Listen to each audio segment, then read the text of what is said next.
Merci Seigneur pour ton amour infini. Merci pour ta miséricorde Seigneur. Te rendons gloire au Père Dieu Tout-Puissant pour ces moments.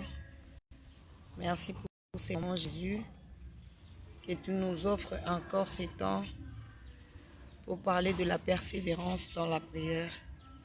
Tu nous choisis encore ce soir pour persévérer dans la prière. Nous bénissons ton nom Seigneur. Que ton nom soit béni Jésus. Merci pour ton amour infini. Aujourd'hui, nous allons parler de la persévérance dans la prière.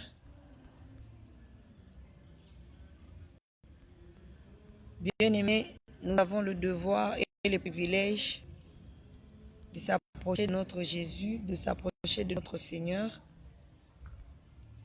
pour lui dire ce qu'il est, ce que nous voulons,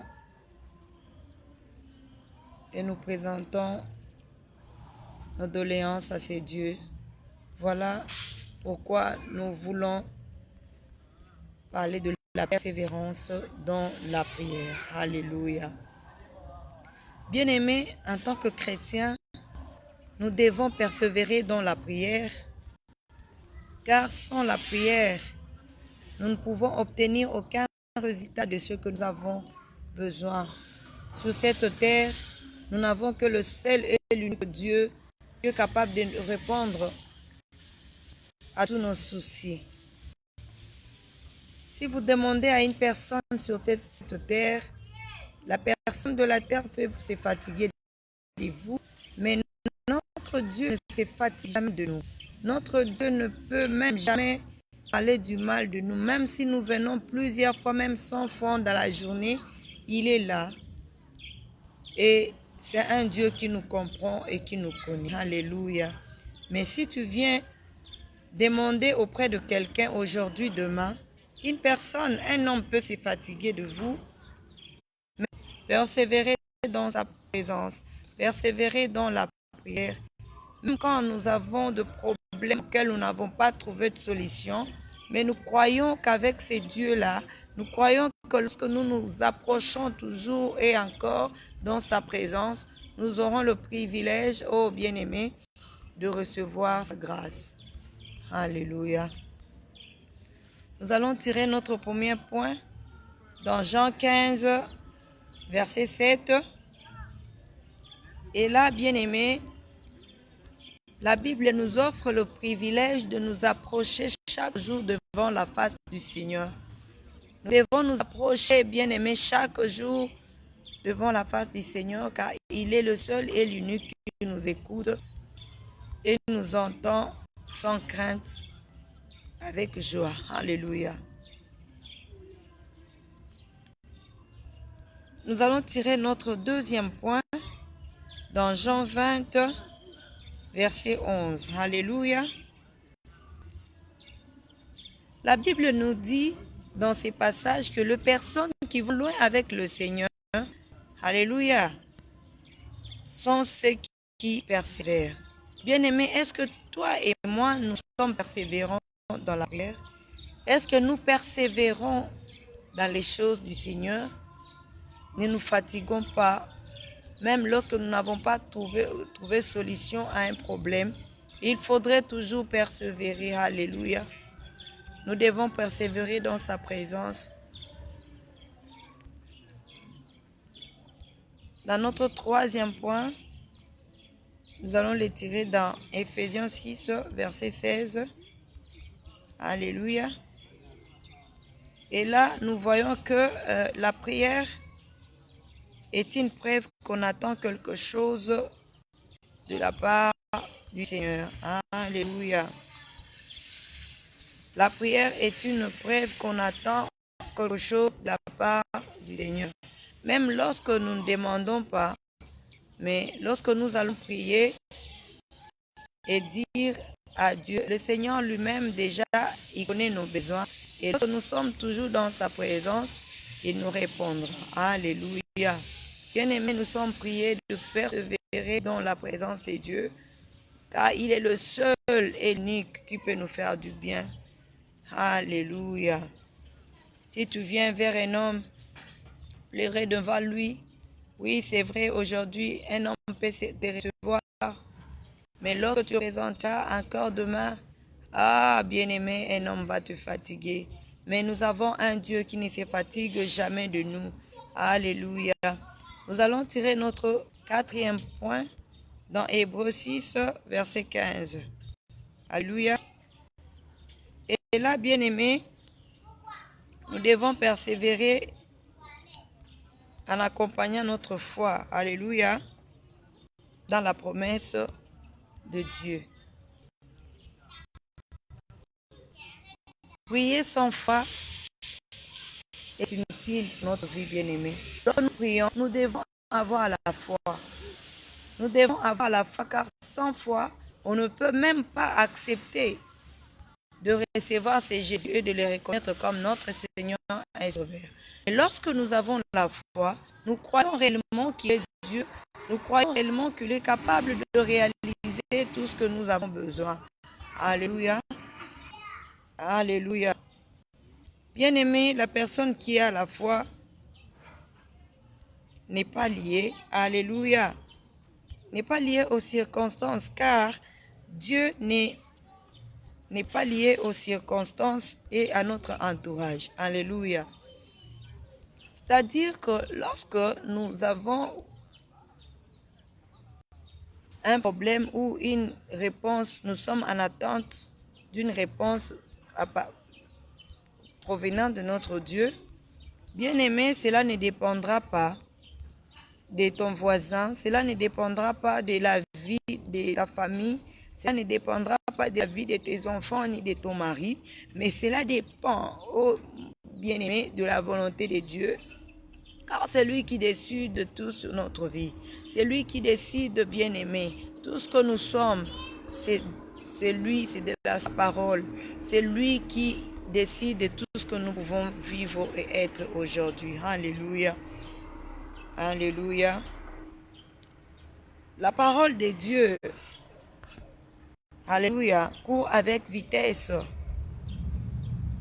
Alléluia. C'est-à-dire que lorsque le Seigneur se décide de te faire du bien, lorsque le Seigneur se décide de faire quelque chose dans ta vie, bien-aimé, il n'y a personne sur terre qui peut arrêter ou modifier ce que Dieu veut faire dans ta vie ou dans ma vie. Lorsque Dieu veut faire quelque chose dans notre vie, bien-aimé, cela ne dépend que de son choix et de sa volonté. Cela ne dépend que de sa volonté, bien-aimé. Ça ne dépend ni de la volonté d'un homme, ni de l'entourage, ni de que ce soit. Ça ne dépend que de sa volonté seule. Alléluia. Lorsqu'on croit qu'on a de promesses de Dieu, nous devons croire que le souffle, alléluia, de Dieu est en train de modifier quelque chose. C'est-à-dire que lorsque nous nous approchons à notre Dieu, nous venons demander, nous venons supplier notre Seigneur par rapport à ce que nous avons comme promesse, par rapport à ce que nous avons besoin. Bien-aimés, lorsque nous le supplions, nous devons toujours croire que notre Dieu est capable de répondre. Alléluia.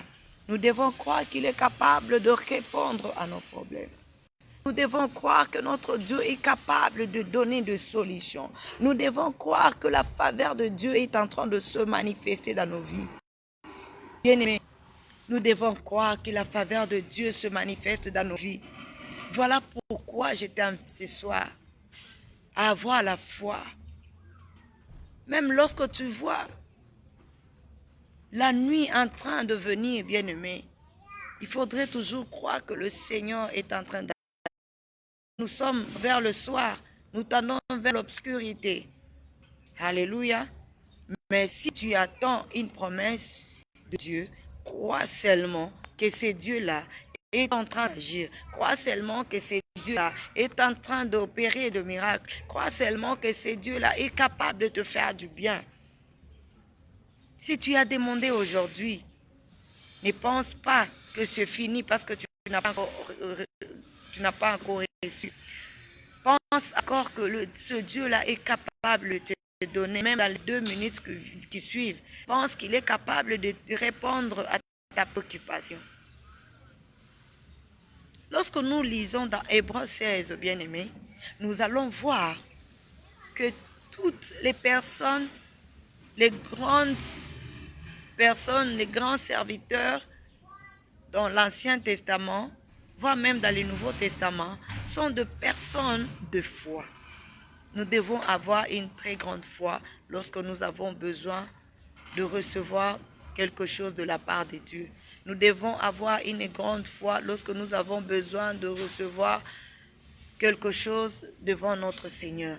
Car il est le seul et l'unique qui peut nous faire du bien. Alléluia. Alléluia. S'il y a quelqu'un qui est en train de me suivre maintenant et que tu as désespéré, j'aimerais te dire de ne pas désespérer car nous avons un Dieu de multisystèmes.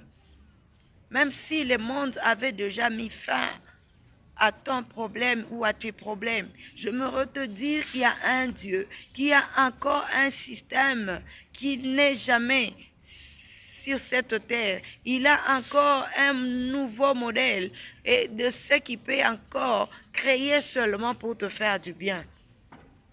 C'est un Dieu de l'impossibilité. Car lorsque le monde trouve qu'il y a impossibilité, chez lui éternel, il n'y a pas d'impossibilité. Alléluia. Ce que les hommes trouvent impossible est possible à Dieu. Voilà pourquoi, bien-aimés, nous devons toujours croire qu'avec Dieu, même s'il est 23 heures, crois qu'avant minuit, dans les secondes qui viennent, il va toujours agir par rapport à ton problème. Quand Dieu promet, il réalise, bien-aimé. Il n'est pas un homme pour mentir, mais il est celui qui réalise. Alléluia. Il a toujours besoin de nous faire du bien. Il a besoin de nous faire du bien. Son objectif n'est pas de nous faire du mal, mais de nous faire du bien, bien-aimés. Nous avons un Dieu de miséricorde, nous avons un Dieu d'amour, un Dieu de paix, un Dieu de joie. Alléluia. Merci éternel, car je crois qu'avec mon frère et ma soeur qui me suit en direct ou celui qui me suivra par après, nous croyons, Seigneur, que tu vas faire de grandes choses et que ta miséricorde va se manifester dans nos vies. Nous persévérons dans ta présence éternelle, car nous savons que tu es le dernier. Tu t'élèveras le dernier dans notre vie et le seul qui décide pour notre vie. Alléluia. Nul n'est comme toi. Oh Dieu, tu nous as créés en ta ressemblance, nul n'est comme toi. Oh Dieu, nul les cieux de cieux ne peut te contenir. Nous lèvons nos mains, alléluia, nous lèvons nos mains vers le Seigneur. Merci au Père, nous lèvons nos mains vers toi. Et voilà, nous attendons de toi notre réponse, notre faveur. Merci au Père, car tu as été avec nous pendant la prière d'aujourd'hui, pendant l'adoration, tu t'es manifesté. Oui, Seigneur, pour tout ce que nous t'avons demandé, nous